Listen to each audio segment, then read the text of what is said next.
তার 1 নম্বর চিঙ্গারি আজকে উঠে গেছে, সেটা হচ্ছে সিরিয়ার বাশার আল আসাদের পাখান্ডি সরকার, জালিম সরকারকে তাড়িয়ে দিয়েছে দেশ থেকে। সে দেশ থেকে লাপাতা তার পরিবারকে নিয়ে। আর যারা বিদ্রোহ ছিল দেশের, কতগুলো বাচ্চা আপনাদের মনে আছে? আমেরিকা সেই বিদ্রোহীদের ওপরে বোম ফেলেছিল। কার হয়ে? বাশার আল আসাদের হয়ে। একটা বাচ্চা ছেলে বলেছিল, আমি মরার আগে আমি আল্লাহকে বলে দেব। আজকে কিন্তু আল্লাহ তার আওয়াজ শুনেছে, আর সিরিয়াতে বিজয় উল্লাস হয়েছে। জোরে বলুন সুবহানাল্লাহ। এখন তো একটা দেশ দেখছো, একদিন দেখবে আল আকসায় ঝান্ডা উড়েছে। শুধু নয়, গোটা পৃথিবীতে ইসলামের ঝান্ডা উড়বে। জোরে বলুন সুবহানাল্লাহ।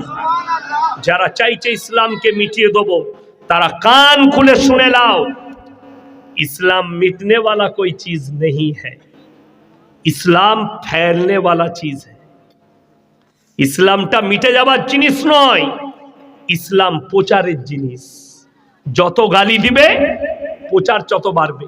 তার একটা দলিল দিচ্ছি, আপনার বুকটা আজকে চওড়া হয়ে যাবে। এটা আমার দলিল নয়, একজন মিডিয়া আজ তাকের অ্যাঙ্কার, তার নাম হচ্ছে আপনার সুধীর চৌধুরী।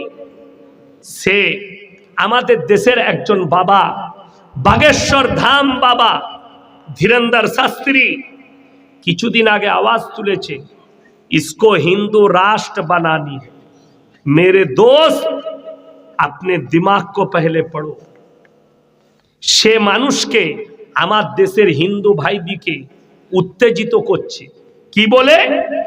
মুসলমান সে নাতা মত জোড়ো, মুসলমান সে সম্পর্ক মত রাখো।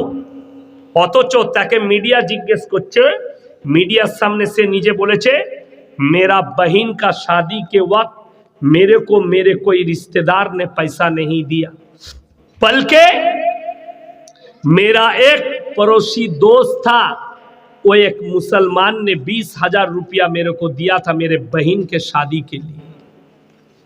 তোমার বোনের বিয়ে দিয়েছো মুসলমানের টাকায়, আর এখন পয়সা হয়ে গেছে, বাবা সেজেছে, বলছে আর মুসলমানের সঙ্গে মিশো না। এ কত বড় পাখান্ডি!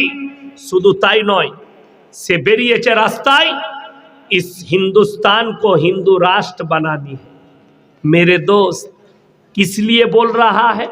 কেন বলছে? একে মিডিয়াওয়ালারা ডেকেছিল, তাকে বলছে, শোনো, 2015 থেকে 2021 পর্যন্ত এই ভারতে কতগুলো মানুষ ইসলামকে গ্রহণ করেছে, কতগুলো মানুষ সনাতনীকে গ্রহণ করেছে, এটার হিসেব তিনি হিসেব দিলেন। 13 লাখ অন্য ধর্মের মানুষ ইসলাম কবুল করেছে। জোরে বলবেন না সুবহানাল্লাহ? 13 লাখ। আর অন্যান্য ধর্ম থেকে মাত্র এই 6 বছরে 30,000 लोग सनातन कबूल करेছে। बाबा कितना फर्क है?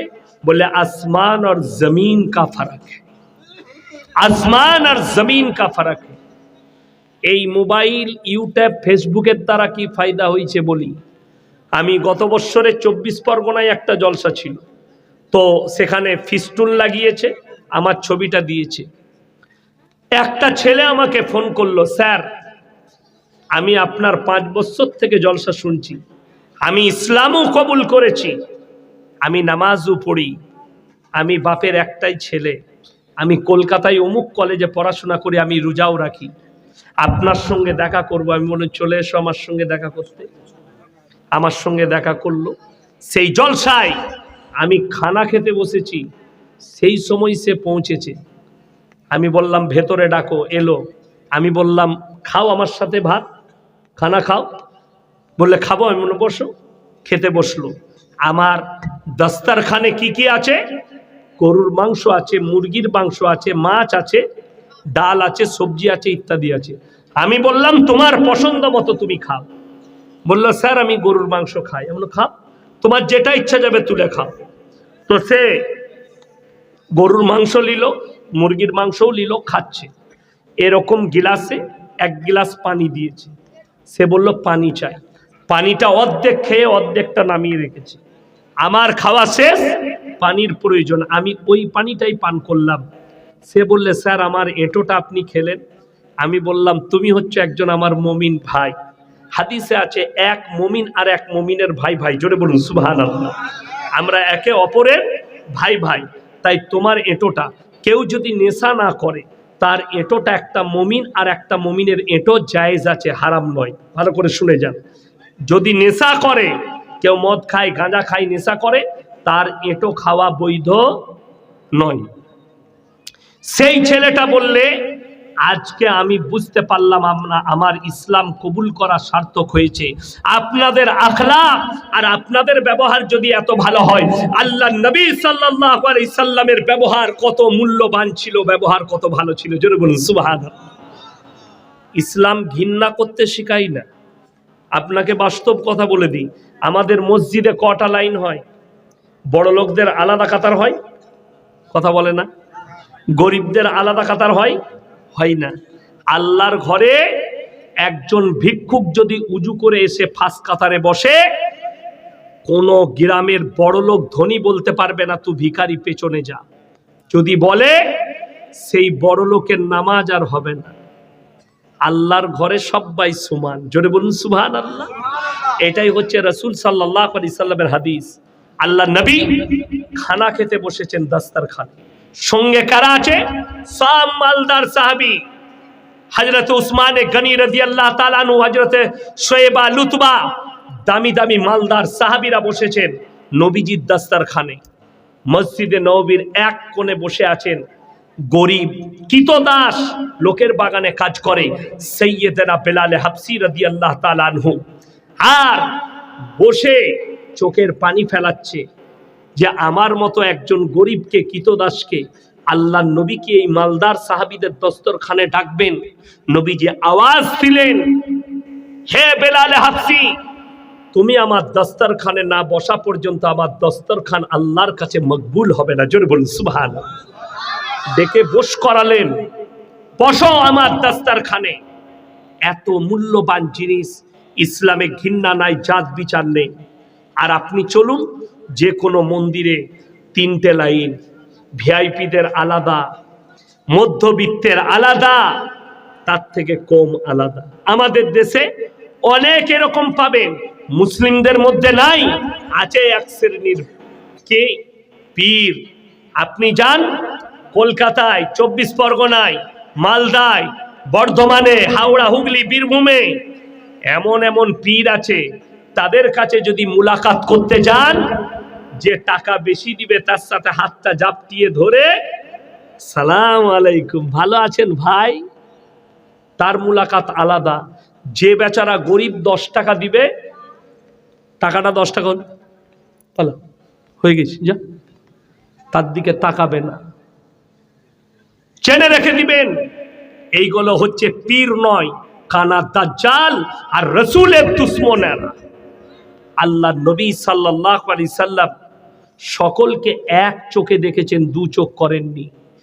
যে এসছে সামনে দস্তরখানে বস করিয়েছেন, নবীজি মুনাফিককে পর্যন্ত দস্তরখানে বস করিয়েছেন, নবীজি কাফেরকে পর্যন্ত বস করিয়েছেন।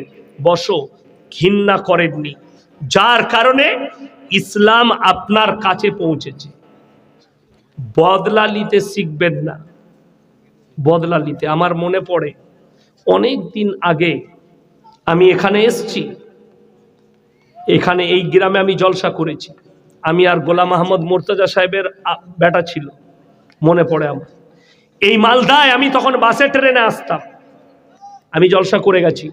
এমন এক জায়গায় গিয়েছিলাম, যদিও নামটা করব না, জলসার স্টেজে বায়ান চলছে, বায়ান শেষ, দোয়া হবে, এই মুহূর্তে জলসার প্যান্ডেলে একজনকে গুলি করে দিয়ে চলে গেল। আমি তাড়াতাড়ি পালিয়ে গেলাম, দোয়াও হলো না, ছেড়ে পালিয়ে গেল সব। সে লুটিয়ে পড়ে গেল, মারা গিয়েছিল। তারপরের দিনে একদম পিঠে গুলি করেছিল তার, এসে স্টেজের মধ্যে। কে? মুসলমান মুসলমানকে মারছে। আজকে দুঃখের বিষয়, আপনি কোরআনের সঙ্গে সম্পর্ক রাখুন, আল্লাহর কসম করে বলছে আপনার কাছে কোনো বিপদ আসবে না। কোরআনের সাথে মৃত্যু ছাড়া কোনো বিপদ আপনাকে স্পর্শ করবে না। আজকে আপনি তাকিয়ে দেখুন, কিয়ামতের আলামত আরব দুনিয়া থেকে শুরু হয়ে গেছে। কিয়ামতের আলামত 1 মাস আগে, 15 থেকে 20 দিন আগে আরবের মাটিতে রিয়াদে একটা কনসার্ট হয়েছে।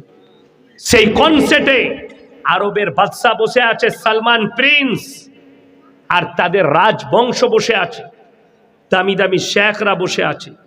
সেখানে এই যে আমি জলসা করছি, পেছনে স্ক্রিনার দিয়েছে, স্ক্রিনে ফটো উঠছে, যেমন এই মেয়েরা দেখছে আমাদের ছবিগুলো, ওই রকম স্ক্যানার দিয়ে আছে দামি, যেখানে ছবি উঠছে। আর স্টেজে ড্যান্স করছে কে? যে স্ক্যানারটা দিয়েছে সেটা হচ্ছে কাবা ঘর। স্ক্যানারটা কি বললাম? কাবা ঘর।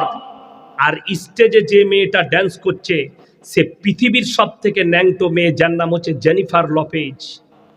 ন্যাংটো অবস্থায় ড্যান্স করছে আর তার ছবিটা ওই কাবা ঘরের স্ক্যানারে উঠছে, আর এরা বসে হাততালি দিচ্ছে।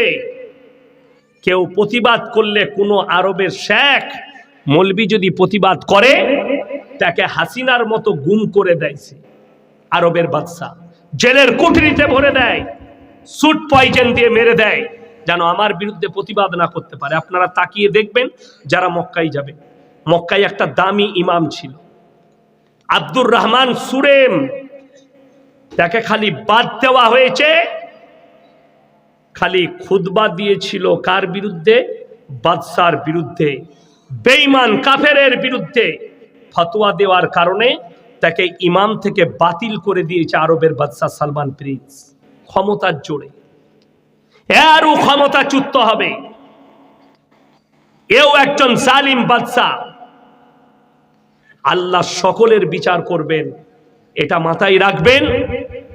মক্কা মদিনায় তারা বাস করে বলে তারা জান্নাতে যাবে না। কথাটা বুঝতে পেরেছেন না? পারেন?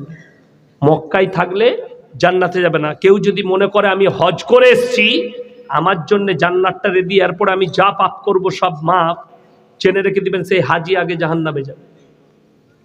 আপনি উমরা